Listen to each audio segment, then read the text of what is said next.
السلام علیکم ورحمۃ اللہ وبرکاتہ۔ بسم اللہ والحمد للہ والصلاة والسلام علی رسول اللہ، اما بعد۔ خواتین و حضرات، دورہ قرآن کی نشریات کے ساتھ خلیق الرحمن آپ سے مخاطب ہے، اپنے خراب گلے کے ساتھ آپ سے دعاؤں کی درخواست بھی ہے۔ آج سپارہ نمبر 6 سورۃ النساء بھی چل رہی ہے اور ساتھ ہی آگے انشاءاللہ سورہ مائدہ بھی آ جائے گی۔ آج سپارہ نمبر 6 کی چند آیات پہ ہم بات کریں گے۔ تو سپارہ نمبر 6 کی آیات سے پہلے سپارہ نمبر 5 کی آخری آیات پہ بات کر لیں گے، چونکہ سورت ایک ہے۔ گزشتہ نشست میں چونکہ ہم نے کافی ڈیٹیل سے بات کر لی تھی سپارہ نمبر 5 پہ، تو اس کا ایک رکوع آخری رہتا تھا 5 کا، تو پھر میں نے چاہا کہ اس کو سپارہ نمبر 6 کے ضمن میں لے آؤں، کیونکہ سورت تو ایک ہی جا رہی ہے۔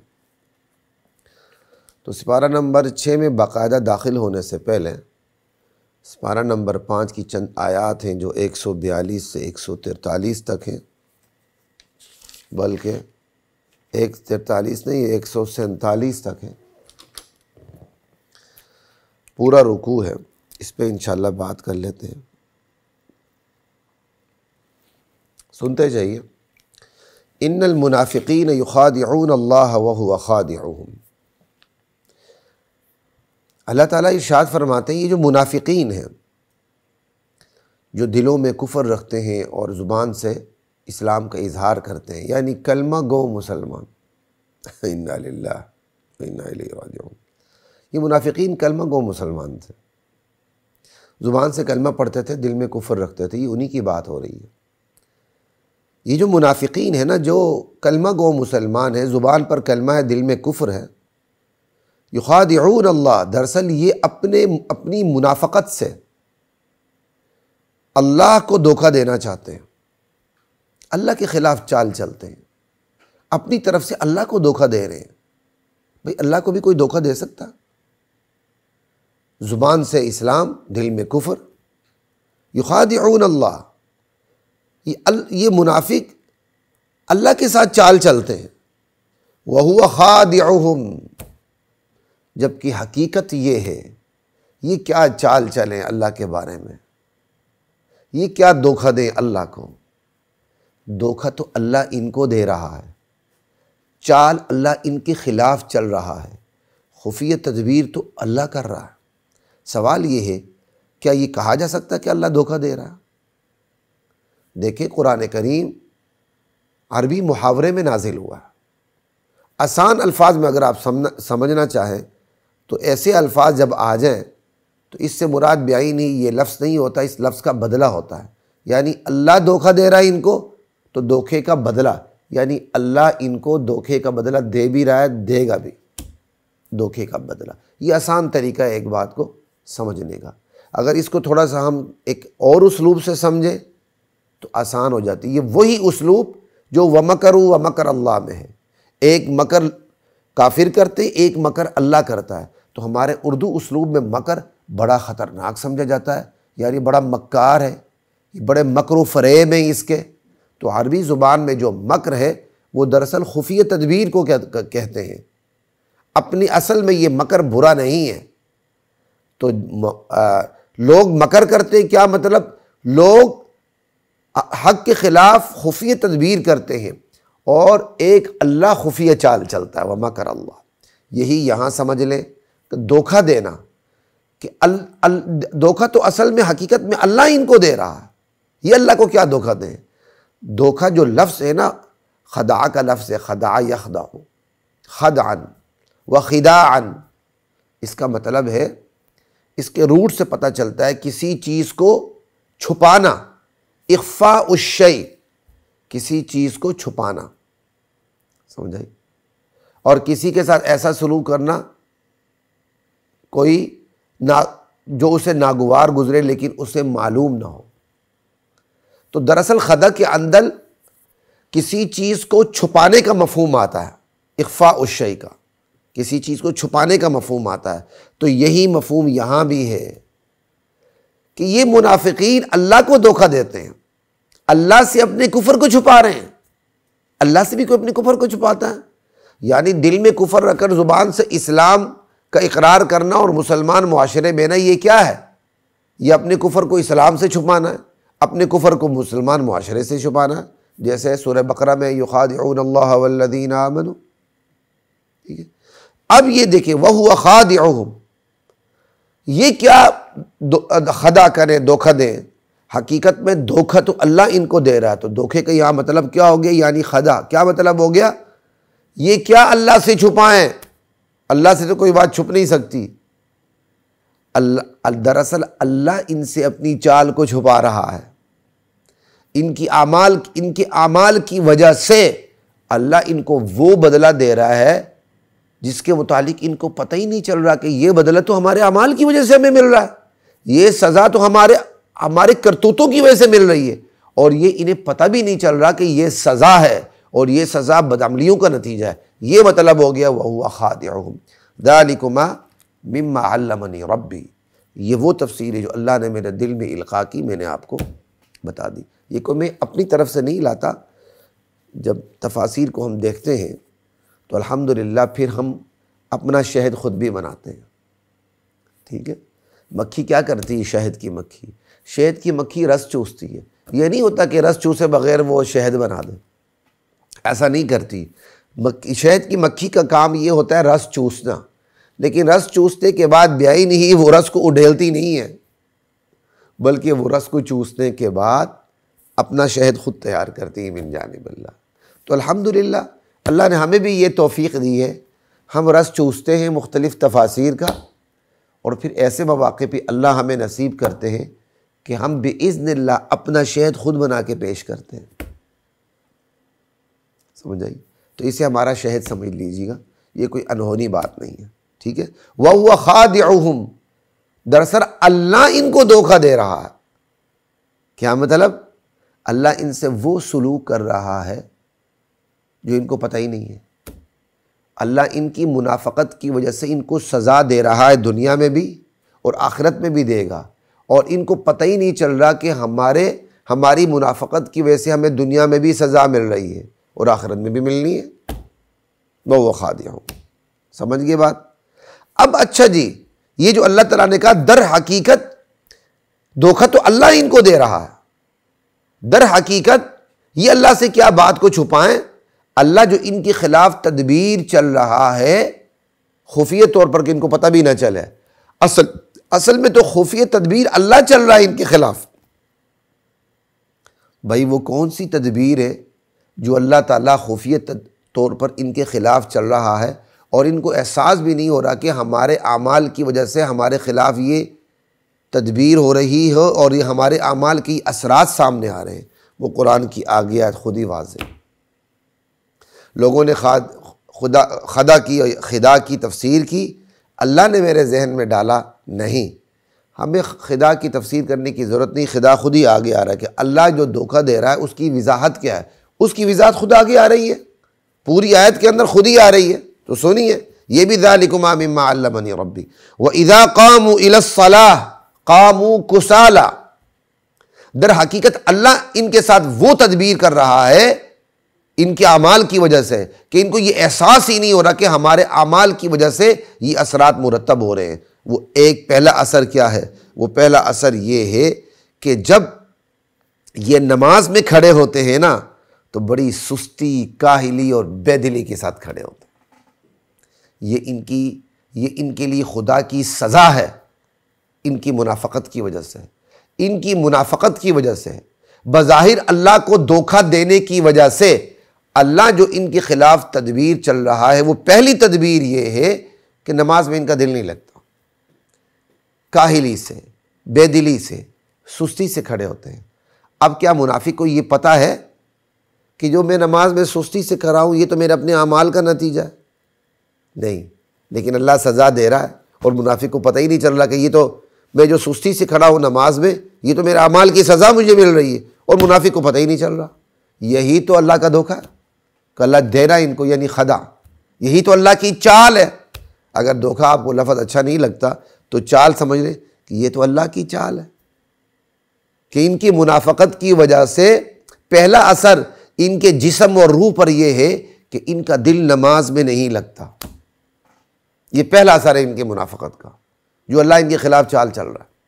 ٹھیک، اب ایمانداری سے بتائیں، ہم خاموشی سے یہ پڑھ کے گزر جائیں تو انصاف نہیں ہوگا. میرے سمیت ہر بندہ یہ سوچے اس کا دل کتنا لگتا ہے نماز میں.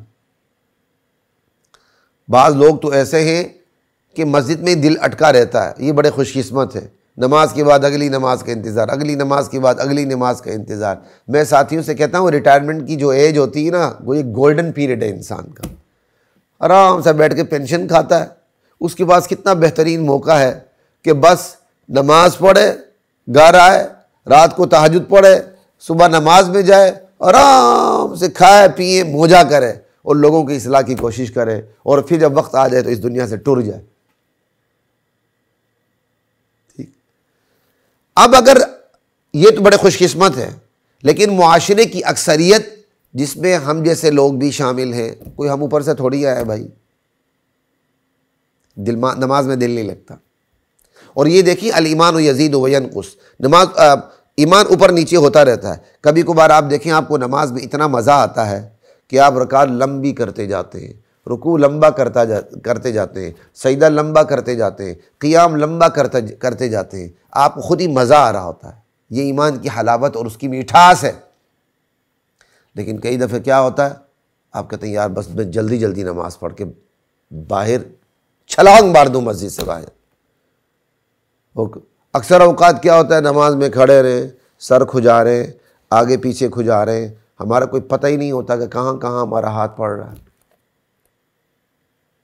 تو جو آیات منافقین کے بارے میں نازل ہوئی ہیں کہ منافقین کی منافقت کا خود ان پر اثر یہ ہے، ان کی منافقت کی چال کا الٹا اثر ان کے اوپر یہ ہے من جانب اللہ کہ ان کا نماز میں دل نہیں لگتا. تو یہ آیات تو آج مسلمانوں پہ فٹ ہو رہی ہیں. آیات تھی اعتقادی منافقین کے بارے میں جو عقیدے کے منافق تھے، کافر تھے، اور فٹ ہو رہی ہم عملی منافقین پر جو الحمدللہ ہمارا عقیدہ تو صحیح ہے لیکن ہمارا عمل وہی بد عقیدہ جو منافق تھے ان والا ہے. تو یہ جو ہمارا نماز میں دل نہیں لگتا نا، بس میرے بھائی میرے سمیت ہر بندہ سمجھ لیں یہ اس کے اعمال کی سزا ہے اللہ کی طرف سے. کم سے کم اللہ کا شکر ہے ہم اعتقادی منافق تو نہیں. اعتقادی منافق جو عقیدے کا منافق ہوتا ہے وہ تو کافر ہوتا ہے، لیکن بھائی عملی منافق تو ہے نا. ہم عملی منافق تو ہیں نا کہ ہم نے اسلام لانے کے بعد جن اعمال کا اللہ سے وعدہ کیا ہم بجا لائیں گے اور پوری تیری وفاداری کریں گے، وہ نہیں کر رہے.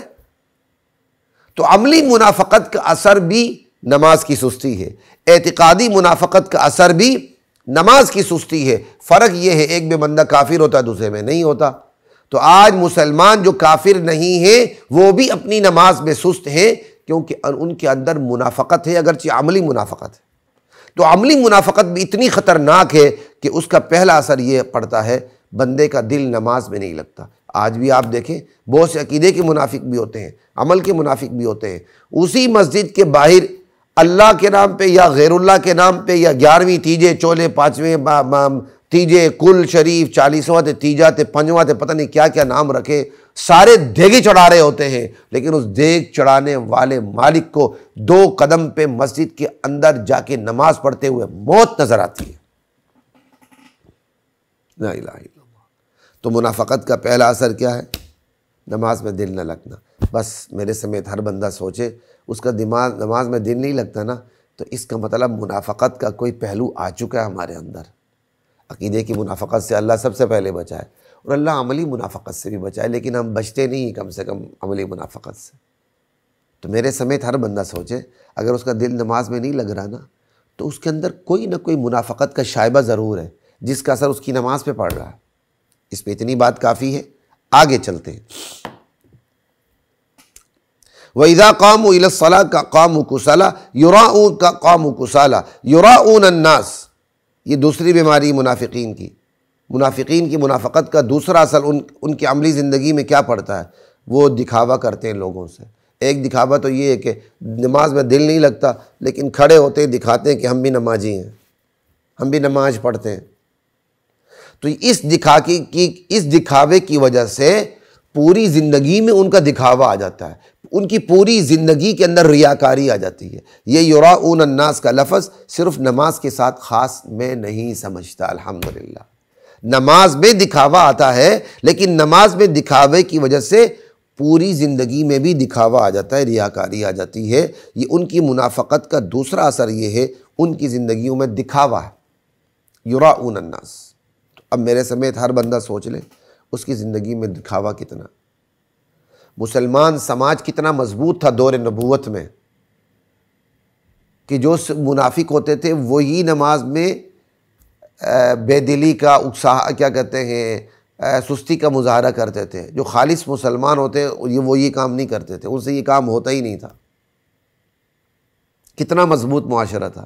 اور آج کیا معاشرہ ہے؟ جو خالص مسلمان کہلائے جاتے ہیں ان کی نمازوں میں بھی سستی ہوتی ہے، نعوذ باللہ وہ بھی دکھاوا کرتے ہیں۔ تو دوسرا اثر منافقت کا کیا ہو گیا؟ دکھاوا، یراؤن الناس۔ ٹھیک ہے جی۔ اب تیسرا اثر دیکھیں منافقت کا، ٹھیک ہے، یعنی جو اللہ چال چل رہا ہے، تیسری چال کون سی اللہ کی؟ پہلی چال ان کی منافقت کی وجہ سے یہ ہے کہ ان کا دل نہیں لگتا، اللہ ان کا دل لگنے نہیں دیتا نماز میں۔ ان کی منافقت کی وجہ سے اللہ کی دوسری چال کیا ہے؟ وہ یہ ہے کہ یہ دکھاوے پہ اتر آتے ہیں۔ ایک بات یاد رکھیں، یہ الزام اللہ پہ نہیں جاتا، انہی پہ جاتا۔ ایک بندہ حلال کھانا ہی نہیں چاہتا تو اللہ اس کے لیے حرام کے راستے آسان کر دیتے ہیں۔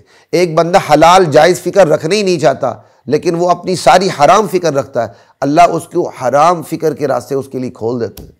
جیسے ایک مشہور نام نہاد ڈرنکر ٹائپ کے اینکر نے کہا تھا کہ مضمون یہی تھا، میں بھول رہا ہوں، اس پہ میں نے تھوڑی سی تحلیل بھی لکھی تھی کہ انسان کا معدہ اور مثانہ ہوتا ہے، تو معاشرے کا بھی معدہ اور مثانہ ہے۔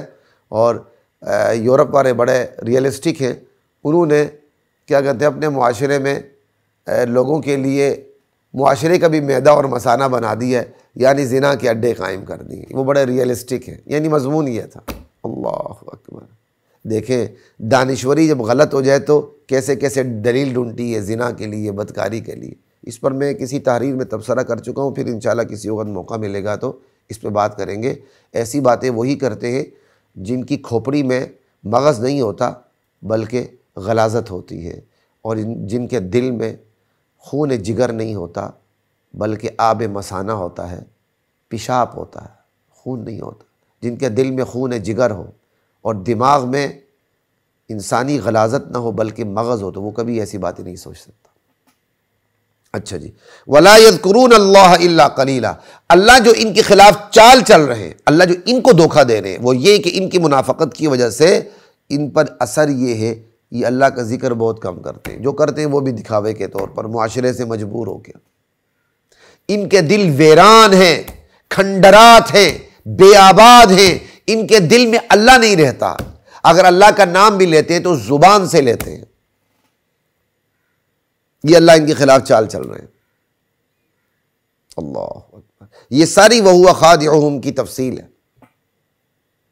اور چوتھی بات، مُذَبْذَبِينَ بَيْنَ ذَلِكَ، ان کی منافقت کا اثر یہ ہے کہ اللہ یوں چال چلتے ہیں کہ یہ مذبذب ہو چکے ہیں، متردد ہو چکے ہیں، نہ ادھر نہ ادھر، نہ پورے اسلام کی طرف نہ پورے کے پورے کفر کی طرف، درمیان میں ہیں۔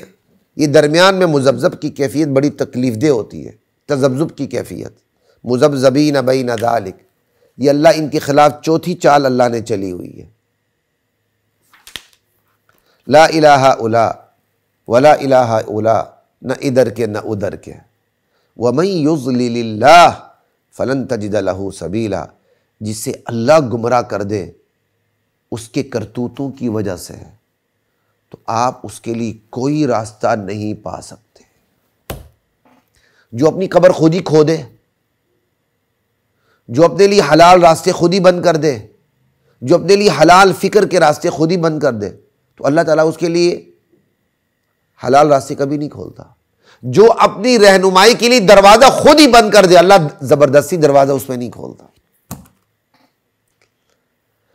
جو اپنے لیے ابدی جہنم کا گڑھا خود ہی کھود دے، اللہ تعالیٰ زبردستی جنت کا راستہ نہیں دکھاتے، یہ وہی ہے وَمَن يُشَاقِقِ الرَّسُولَ مِن بَعْدِ مَا تَبَيَّنَ لَهُ الْهُدَىٰ وَيَتَّبِعْ غَيْرَ سَبِيلِ الْمُؤْمِنِينَ نُوَلِّهِ مَا تَوَلَّىٰ وَنُصْلِهِ جَهَنَّمَ، جو ہدایت واضح ہونے کے بعد رسول کی مخالفت کرتا ہے اور اہل ایمان کے خلاف راستے پہ چلتا ہے، تو اللہ کہتے ہیں جس طرف چلتا ہم چلا دیتے ہیں، پھر آخرکار جہنم میں پہنچا دیتے ہیں۔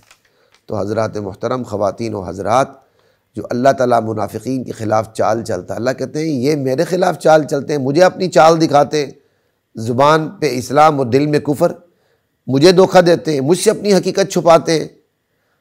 چال تو میں چل رہا ہوں، جو میں ان کے ساتھ شروع کر رہا ہوں وہ تو میں ان کے ساتھ کر رہا ہوں، جو ان کو پتہ ہی نہیں چلتا، اور جو میں جو کر رہا ہوں ان کے اعمال کی وجہ سے ان کے ساتھ یہ کر رہا ہوں کہ ان کا نماز میں دل نہیں لگتا، ایک دکھاوا کرتے ہیں، دو اور اللہ کے ذکر سے ان کا دل ویران رہتے ہیں، تین اور یہ شک، تذبذب اور تردد کا شکار ہیں، نہ پورے اسلام کی طرف ہے نہ پورے کفر کی طرف ہے، تو گمراہ ہو گئے۔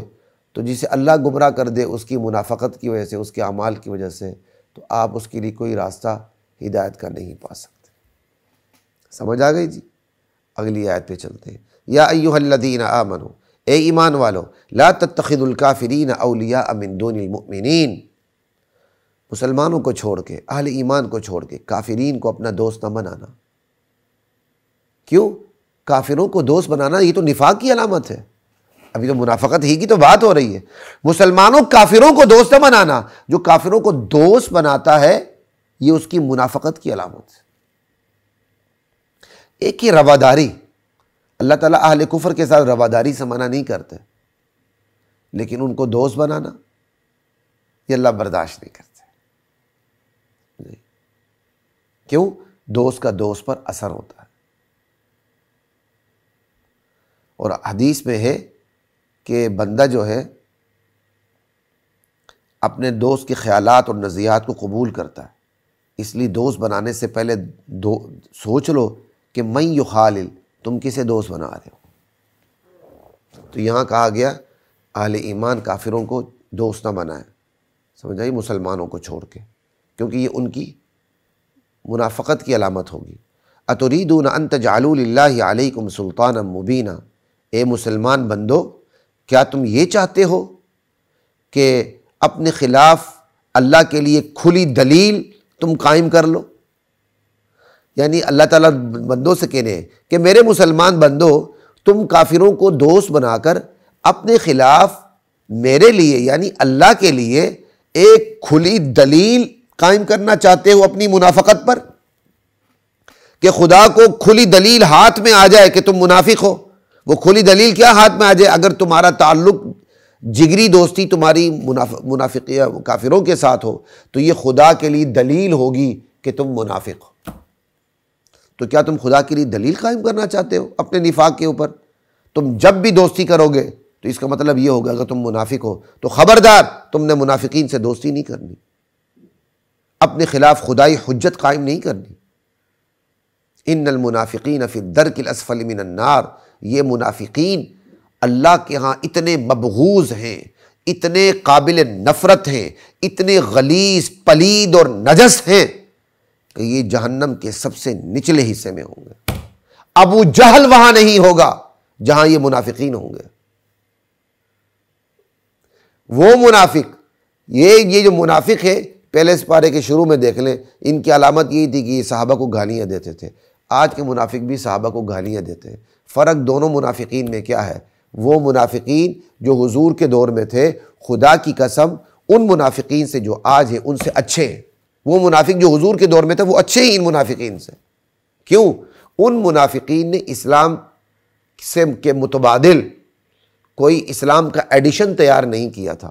ان کا یہی جرم تھا، دل میں کفر رکھتے تھے، زبان پہ اسلام کا نام لیتے تھے، اور آپے سے باہر ہو کر صحابہ کی توہین کرتے تھے۔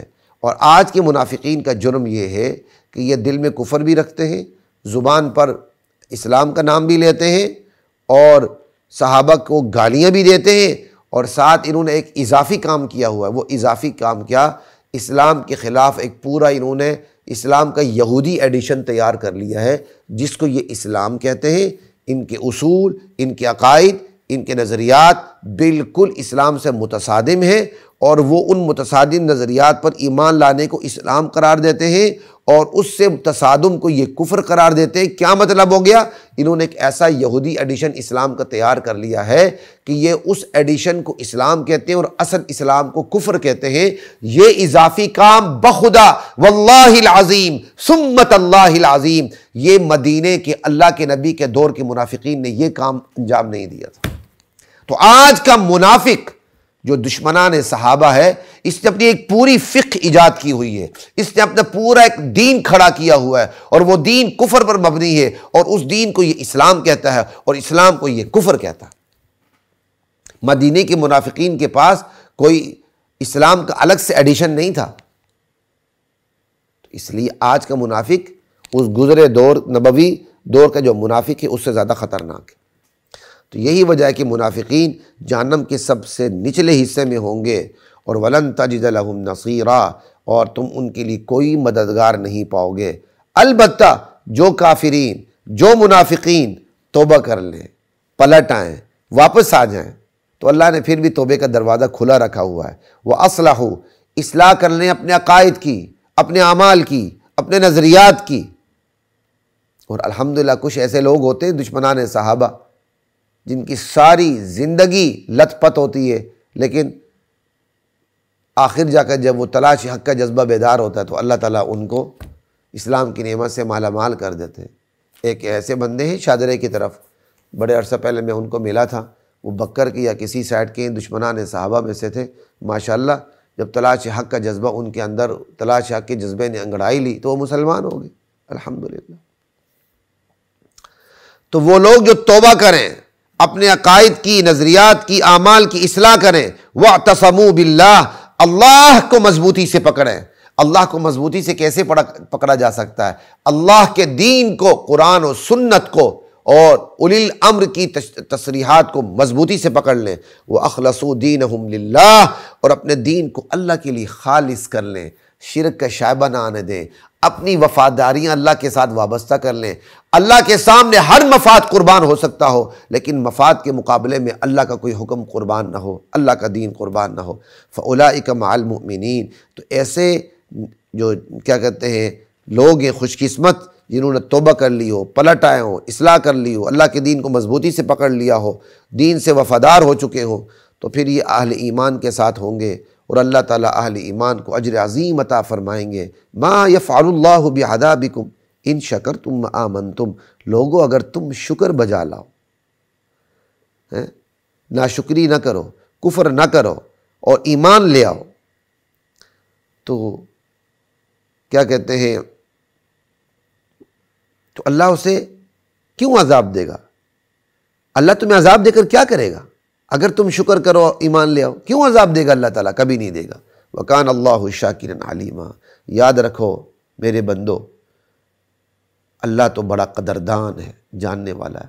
تم چھوٹی سی بھی نیکی کرو گے نا تو اللہ اس کی قدر کرے گا، اس کو پال کر پورا درخت بنا دے گا، اور اللہ جانتا ہے کہ تم کیا کر رہے ہو۔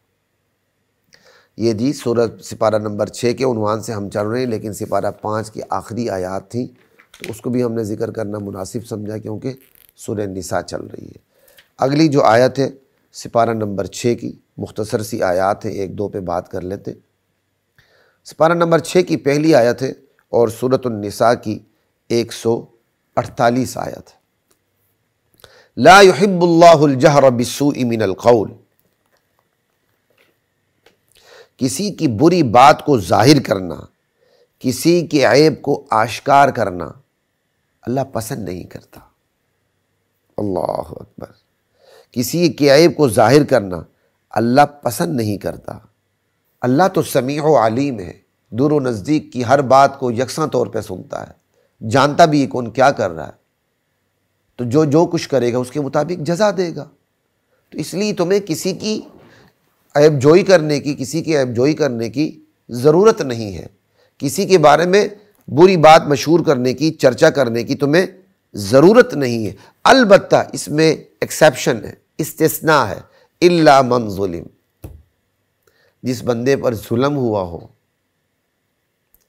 اس کو اجازت ہے کہ وہ ظالم کے خلاف اپنی زبان کھولے اور اس کے عیب کو ظاہر کر دے۔ یہ میں اس وجہ سے یہاں میں نے اس آیت کا انتخاب کیا ہے۔ لوگوں کو پتہ نہیں ہوتا، جب لوگ ہمارے بیانات سنتے ہیں، ظالم کے خلاف بات سنتے ہیں، کہتے ہیں یہ دیکھو جی غیبت منع، یہ غیبت کر رہا ہے، انا للہ و انا الیہ راجعون۔ اور اللہ کے بندو، ہوش کے ناخن لو، غیبت کی بہت سی صورتیں جائز ہیں، ان میں سے ایک صورت یہ ہے، مظلوم ظالم کے خلاف، جو ظالم نے اس پر ظلم کیا، وہ اس کے خلاف اپنی زبان کھول سکتا ہے، اس غیبت کی اجازت ہے۔ اور بھی بہت سی صورتیں، لیکن چونکہ اتنی ہی یہاں ہم اتنی ہی بات کریں گے۔ لا الہ الا اللہ۔ تو ہر بات کو خواہ مخواہ آنکھ بند کر کے تبصرے نہ کیا کریں، اہل علم سے پوچھ کے چلیں۔ آپ کی ناک میں زکام ہو جاتا ہے تو آپ ڈاکٹر کی پوچھے بغیر احتیاطاً دوائی استعمال نہیں کرتے، تو دین کے معاملے میں خواہ مخواہ اپنی زبان کیوں کھولتے ہیں؟ تھوڑی سی اس کھوپڑی کو استعمال کیوں نہیں کرتے ہیں؟ جا کے پوچھ لیں۔ غیبت کی یہ وہ صورت ہے جو جائز ہے، اور بھی بہت سی صورتیں جائز ہیں، ایکسیپشنل کیس ہیں۔ اچھا جی، اب مظلوم کو کیوں اجازت ہے کہ وہ کسی کی بات کو، کسی کے عیب کو ظاہر کرے؟ ایک تو یہ ہے کہ جب وہ ظالم کے ظلم کو بیان کرے گا تو ظالم کو شرم آ جائے گی، وہ ظلم سے باز آ جائے گا، معافی تلافی کر لے۔ اور تیسرا فائدہ یہ ہے، تیسرا ظلم سے باز آ جائے گا، مزید یہ کہ معافی تلافی بھی ہو سکتی، اور تیسرا فائدہ یہ ہے باقی لوگ اس ظالم سے بچ جائیں گے۔ اس کو پتہ یار اس نے تو فلاں بندے پر ظلم کیا، اور اس سے معاملات نہ کرو، اس سے کوئی ڈیل نہ کرو۔ اب ایک بندہ ہے، اس کو کاروبار میں کسی نے دھوکہ دے دیا یقینی طور پر، اب وہ جا کے بتاتا ہے یار اس نے تو مجھے دھوکہ دے دیا، اس کا فائدہ یہ ہوگا کہ شاید دھوکہ دینے والا معافی بھی مانگ لے اور دھوکہ دہی سے باز بھی آ جائے، اس کے نقصان کی تلافی بھی کر دے۔ ٹھیک نہیں بھی کرے گا تو کم سے کم دوسرے لوگ تو بچیں گے اس کے پاس جانے سے، اس کا شکار بننے سے۔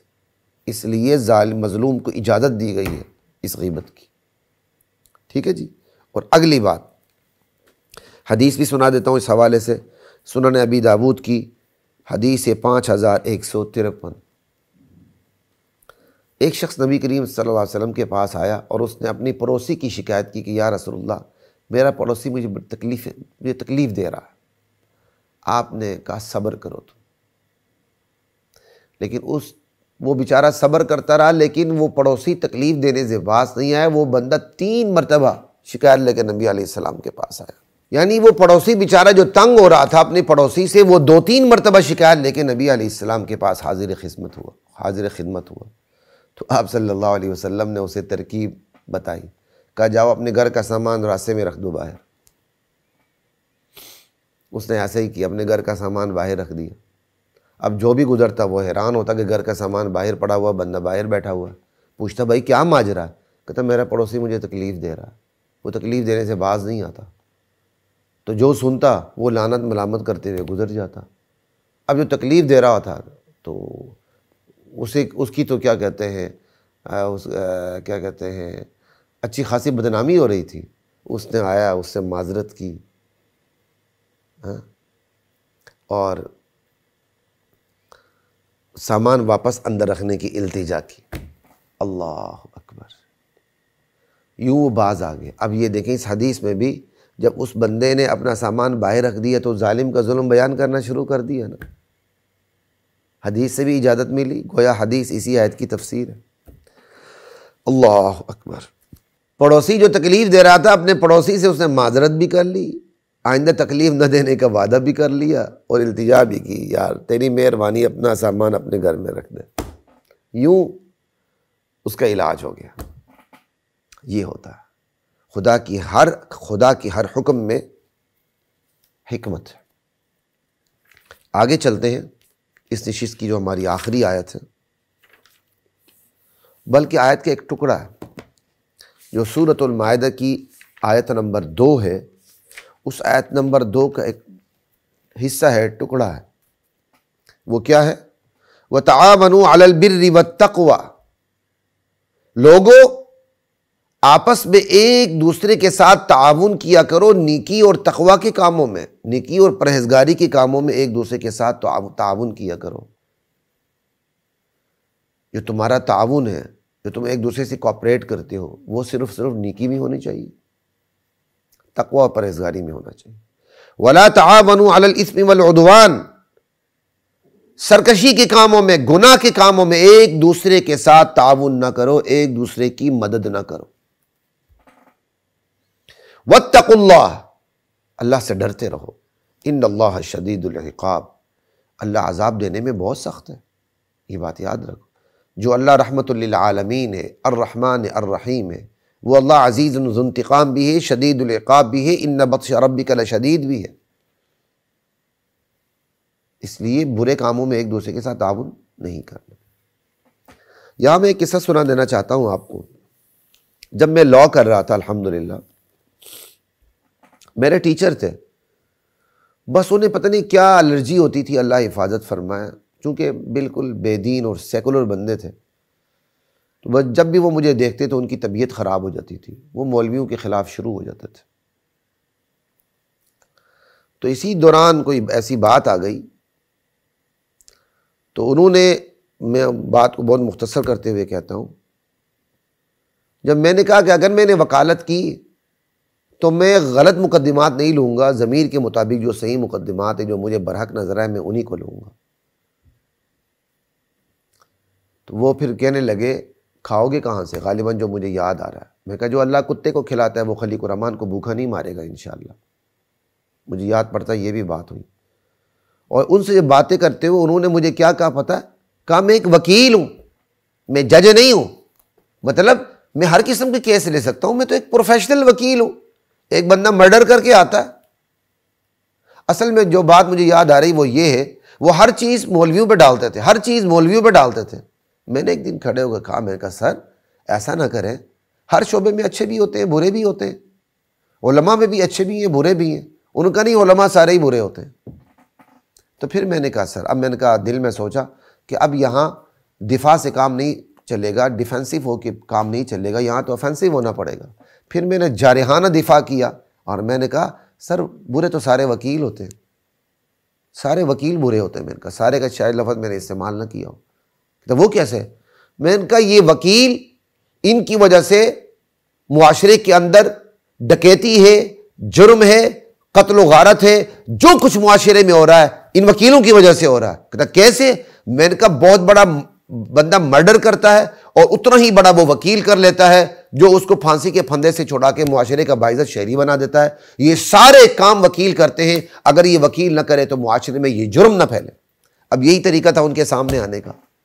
انہوں نے اس جواب میں یہ کہا میں وکیل ہوں، میں کیس لوں گا، میں جج تو نہیں ہوں۔ میں نے کہا سر سرکار نے آپ کو جج نہیں بنایا، لیکن اللہ نے آپ کو وکیل بنانے سے پہلے جج بنایا ہے۔ اور غالباً پھر میں نے یہی آیت پڑھی وَتَعَاوَنُوا عَلَى الْبِرِّ وَالتَّقْوَى وَلَا تَعَاوَنُوا عَلَى الْإِثْمِ وَالْعُدْوَانِ۔ سر یہ دیکھیں، آپ وکیل بعد میں ہیں، جج پہلے ہیں۔ یہ الگ بات ہے، ریاست نے آپ کو جج نہیں بنایا، لیکن اللہ نے آپ کو وکیل سے بھی پہلے جج بنایا ہے کہ لوگوں دیکھو جو نیکی کے کام ہیں ان کے ساتھ تعاون، ان میں آپس میں تعاون کرو، جو برائی ظلم سرکشی کے کام ہیں ان میں ایک دوسرے کے ساتھ تعاون نہ کرو۔ آپ کو پتہ ہے یہ خبیث ڈاکو ہے، ڈکیت ہے، اور اس نے مرڈر کیا ہے، یہ بہت بڑا قاتل ہے، یہ کن ٹوٹا ہے، اور اس نے بدماشی کا بازار گرم کیا ہوا ہے، اور آپ اس کی وکالت کریں گے، اس کو چھڑائیں گے، تو یہ کیا ہے؟ سرکشی میں، گناہ میں، ظلم میں اس کے ساتھ تعاون کرنا ہے۔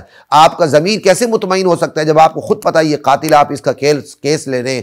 پہلے اگر آپ نے کیس لینا، اب یہ میں شاید کچھ وہ تشریح بھی کر رہا ہوں جو میں نے ان کو نہ کی ہو۔ بھائی ایک وکیل کیا کر سکتا ہے؟ وکیل کے پاس اگر ایک مقدمہ آتا ہے تو سب سے پہلے وہ وکیل جج بن کے سوچے۔ وہ وکیل بعد میں ہے، جج پہلے ہے، وہ اس کی فائل پڑھے، دیکھے کیا یہ کیس لیا جا سکتا ہے شریعت کے نقطۂ نگاہ سے۔ وہ پوری، کیونکہ وکیل، بھائی جج بھی تو ذات کا وکیل ہی ہوتا ہے نا، جج بھی تو ذات کا وکیل ہوتا ہے۔ تو وہ جب وکیل کے پاس ایک مقدمہ آتا ہے وہ سارا پڑھنے کے بعد اگر وہ اس نتیجے پر پہنچتا ہے کہ واقعی اس کے ساتھ ظلم ہوا ہے تو پھر اس کا کیس لے، لڑے اور فیس لے۔ اگر اس کو پتہ چلتا ہے کہ یہ ظالم ہے، صرف اپنے آپ کو چھڑانے میرے پاس آیا ہے، تو تو وہ کیس نہ لڑے، اس کیس کی وہ فیس لے گا، وہ بھی حرام ہوگی۔ قاتل کو غیر قاتل ثابت کرنا، ڈاکو کو غیر ڈاکو ثابت کرنا اور اس کی فیس لینا، یہ حرام ہے، ناجائز ہے۔ لا الہ الا اللہ۔ تو میرے وکلاء بھائی اچھی طرح کان کھول کے سن لیں، اپنی وکالت کی کمائی کو حرام نہ کریں۔ حلال کرنے کا طریقہ یہ ہے کہ وکیل سے پہلے جج بن کے سوچیں، انشاءاللہ سارے کام آسان ہو جائیں گے، اور اس آیت کی روشنی میں سوچیں۔ اور دوسری بات اس آیت کے تحت میں آپ سے یہ کرنے لگا ہوں، آج ہم دوستی میں ایک دوسرے کے ساتھ غلط کاموں میں تعاون کرتے ہیں، حالانکہ دوست کی دوستی کا تقاضا یہ ہے کہ ایک دوسرے کے ساتھ اچھے کاموں میں تعاون ہو، برے کاموں میں تعاون نہ ہو۔ دوست کی دوستی کا تقاضا یہ ہے، دوست اگر غلط کام پہ جا رہا ہے تو دوست اس کا ہاتھ پکڑ لے، نہیں بھائی میں تمہارا دوست ہوں، میں تمہیں گناہ کی طرف جانے نہیں دوں گا، میں تمہیں جہنم کی آگ میں کیا کہتے ہیں چھلانگ مارنے نہیں دوں گا، میں تمہارے دین کو بھی بچاؤں گا، میں تمہارے دنیا کو بھی بچاؤں گا، یہ میرے دوستی کا تقاضا ہے۔ میں بہت گناہ گار ہوں خواتین و حضرات، سارے گناہ گار ہیں، شاید میں آپ سے زیادہ گناہ گار ہوں، لیکن میرے اوپر اللہ کا بہت بڑا احسان یہ رہا ہے، اللہ نے مجھے بچپن سے لے کر آج تک زندگی کے بہترین ساتھی عطا کیے، بہترین ساتھی۔ میں عمر بھر اللہ کے حضور سجدے میں گھرا رہوں تو میں شکر ادا نہیں کر سکتا کہ اللہ نے تکوینی طور پر مجھے سنبھالنے کے لیے کتنے بہترین ساتھی عطا کیے۔ میں بعض ساتھیوں کی بات دل سے نکال ہی نہیں سکتا کہ وہ اس قسم کے نیک لڑکے تھے۔ پھر ٹین ایج کے اندر کتنی خطرناک ایج ہوتی ہے۔ مجھے آج تک اپنے ایک دوست یاد ہے، میں ابھی یہاں نام نہیں لیتا اس کا، وہ اپنے وقت کا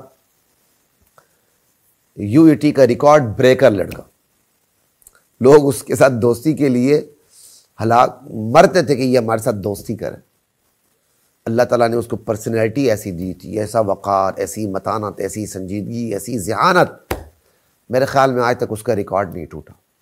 آج کل وہ امریکہ میں، اللہ تعالیٰ اس کے دین دنیا کی حفاظت فرمائے۔ تو عصر کے بعد میرا معمول ہوتا تھا کبھی کبھار ان کی طرف جانا، یو ٹی میں گپ شپ کرنی، کھانا پینا، آ جانا، پھر وہ مجھے سی آف کرنے کے لیے کافی دور تک میرے ساتھ چلتے ہوئے آتے تھے۔ تو میں آج تک وہ جگہ بھی نہیں بھولا ہوں۔ اب خیر وہ بھی جگہ تبدیل ہو گئی ہے، کوارٹر ٹائپ کے تھے، گلیاں تھیں آگے جا کے جہاں یو ٹی ختم ہوتی ہے، اب تو شاید وہاں فلیٹس بن گئے۔ تو میں نے بات کرتے کرتے یہ بازار حسن کا جو رف نام ہے، ہیرا منڈی، میں نے اس کا نام لے لیا کہ شاید کسی بات کو سمجھاتے ہوئے، یعنی کوئی ہماری غلط بات نہیں ہو رہی تھی آپس میں، اچھی بات سمجھاتے ہوئے میں نے نام لیا۔ یکدم وہ چونک پڑا میرا دوست، اللہ اکبر۔ میرے دوست نے مجھے کہا، خلیق بھائی مجھے آپ کی زبان سے یہ لفظ اچھا نہیں لگا۔ میں آج تک اس اپنے دوست کی نیکی کو نہیں بولتا، حالانکہ میں نے کوئی غلط نیت سے وہ بات ہی نہیں کی تھی۔ آج بھی میں نے یہ لفظ استعمال کیا ہے تو اچھے پیرائے میں استعمال کیا نا۔ یہاں تک کہ کنجر کو کنجر کہنا بھی غلط نہیں ہوتا اگر وہ اس کا وہی کام ہے۔ یہ ایک الگ ڈیبیٹ ہے، پھر کبھی بات کریں گے انشاءاللہ اس میں۔ تو میں نے کسی مطلب کوئی بات سمجھاتے ہوئے، کوئی بات سناتے ہوئے میں نے اس سے وہ بات کی، تو شاید اور دوست بھی تھے، ہم ایسے چلتے ہوئے آ رہے تھے۔ اس نے کہا خلیق بھائی مجھے آپ کے منہ سے، زبان سے یہ لفظ اچھا نہیں لگا، اس کا میرے متعلق اس قدر بڑی توقع رکھنا، واہ میں لرز جاتا ہوں۔ اب ایمانداری سے بتائیں، ایسے دوست کے ہوتے ہوئے اگر آپ کسی گناہ کی طرف لپکیں، وہ آپ کو جانے دے گا؟ وہ آپ کو گناہ کے راستے پہ جانے دے گا جو اتنی سے لفظ پہ آپ کو شرمندہ کر دے، آپ کو پکڑ لے کہ بھائی آپ کے منہ سے مجھے یہ لفظ اچھا نہیں لگا؟ تو کیا سمجھتے ہیں وہ کوئی اور گناہ کے بارے میں، اس کے بارے میں تصور کیا جا سکتا ہے کہ وہ اپنے دوست کو ادھر جانے دے گا؟ کبھی جانے نہیں دے گا۔ وہ میرا دوست یہ کہہ کر شاید بات بھول بھی کیا ہوگا، اس کے سب کانشیس میں، تحت شعور میں بھی وہ بات نہیں ہوگی، لیکن خلیق الرحمن آج تک اس کی اس نیکی کو، اس کے احسان کو، اور میرے بارے میں جو اس کا ایک حسن ظن ہے اس کو کبھی نہیں بولا۔ یہ اللہ کا احسان ہوتا، اللہ آپ کو ایسے دوست عطا فرمائے۔ ایک دوسرے کے ساتھ اچھائیوں میں تعاون ہونا چاہیے، اور آج کے دوست ایک دوسرے کے ساتھ برائیوں میں تعاون کرتے ہیں، موبائل میں گندی چیزیں دیکھنے دکھانے میں ایک دوسرے کے ساتھ تعاون کرتے ہیں، ایک دوسرے کے ساتھ غلط چیزیں شیئر کرتے ہیں، ایک دوسرے کے ساتھ غلط راز شیئر کرتے ہیں، لڑکے لڑکیوں کو پھنسانے میں، لڑکیاں لڑکوں کو پھنسانے میں ایک دوسرے کے ساتھ باتیں شیئر کرتے ہیں، ایک دوسرے کے ساتھ داؤ پیچ شیئر کرتے ہیں، اور یہ ساری چیزیں جہنم لے جانے والی ہیں۔ اس لیے اللہ تعالیٰ یہاں تربیت بھی کر رہے ہیں، صرف اللہ حکم نہیں دیتے، ساتھ ساتھ تربیت بھی کرتے ہیں۔ قرآن بڑا عجیب اپنا اسلوب رکھتا ہے، ٹھیک ہے، واتقوا اللہ ان اللہ شدید العقاب۔ دیکھیں، کہا نیکی میں تعاون کرو، گناہ میں ایک دوسرے کے ساتھ تعاون نہ کرو، ساتھ ہی تربیت کرتے ہوئے کہا اللہ سے ڈرتے رہو۔ جس کے اندر اللہ کی موجودگی کا احساس پیدا ہو جائے وہ گناہ کیسے کرے؟ باپ کی موجودگی میں گناہ ہو سکتا ہے؟ ہاں، ایسے بدقسمت باپ بیٹے بھی ہوتے ہیں جو بیٹھ کے مل کے شراب پیتے ہیں، لیکن جو انسانیت سے نہ گرے ہوں تو باپ بیٹے کے سامنے گناہ کر سکتا ہے، ماں بیٹی کے سامنے یا بیٹی ماں کے سامنے گناہ کر سکتا ہے۔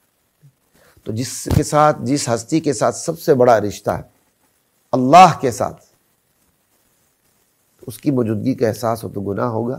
کبھی بھی نہیں ہوگا۔ اللہ ہمیں ایمان نصیب فرمائے، اللہ ہمیں تقوی نصیب فرمائے۔ السلام علیکم ورحمۃ اللہ وبرکاتہ۔ وَلَقَدْ أَنزَلْنَا